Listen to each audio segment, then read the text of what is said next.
to the show. Kiss, the awesome rock band with the makeup and all that stuff. Founded in 1972. Pete, our next guest, Peter Criss, was there. Founding member of Kiss, played with them until 1981. The drummer, Peter Criss, welcome to Good Day New York. He was known as Cat. You see him? The Cat. makeup, and this is before you guys ever even bothered taking off the makeup. Peter Criss is with us. He's still a musician and an actor. He also was afflicted with something that we're quite shocked by, actually. Welcome, sir. Thank you for having me. This is great. I love you guys. I watch you all the time. Oh, thank you. It's pretty cool. We're honored to have you here, and I didn't realize that you are a breast cancer survivor. Yes, going on 8 years. Congratulations. You feel okay? Terrific. I was blessed. This is Dr. Alexander Switzel, by the way. Doctor, thank you. Who did the surgery on me, and this man is so cool. I mean, his tenacity, his brilliance, because I was misdiagnosed when I first found So what out. happened? Did you find? Where do we start? Let's go there. Let's get from the beginning. Male breast cancer. Doctor, real quick. Please. A lot of us are not aware that this even happens. We hear about female breast cancer all the time. How common is male breast cancer? It really makes up only 1%, just about 1% of all cancers, all breast cancers that were identified. The problem, you see, is that it is such a low number that most people are not following it. Men don't usually find it early diagnosis, and no mammograms are done. We're not usually seeing doctors on a regular basis. Men don't characteristically do that.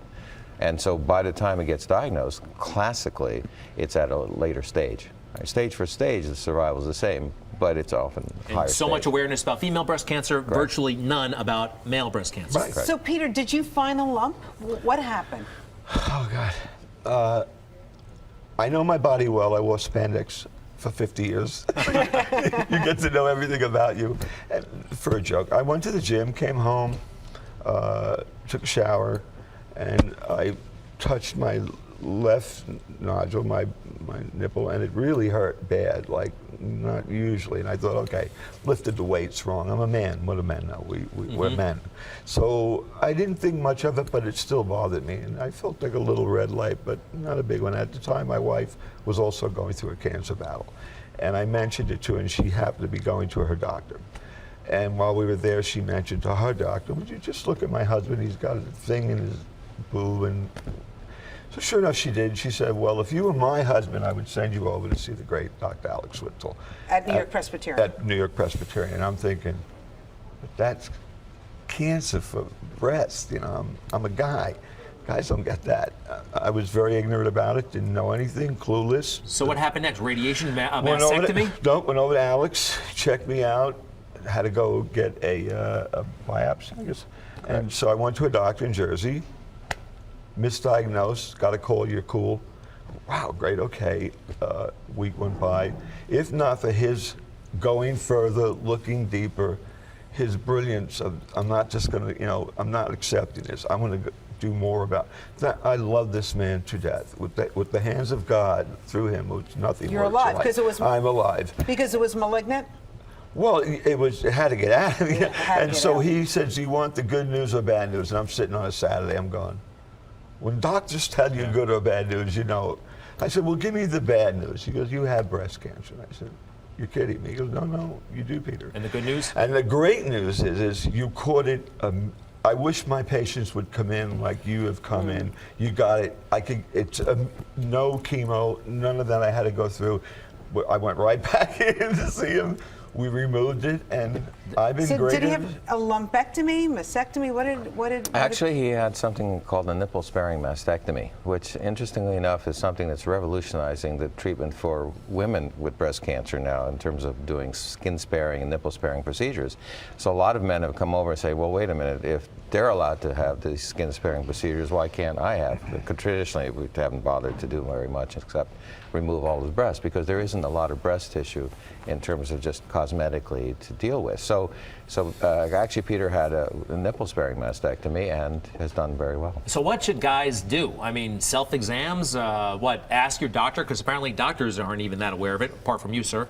What should be done? I think for me, I have a joke about, but your wife or your girlfriend check you and you check her, it could get interesting. I think, There's a rock star. I make a joke, well, yeah. They'll never go away. But no, I think, you should get in the shower like a woman does.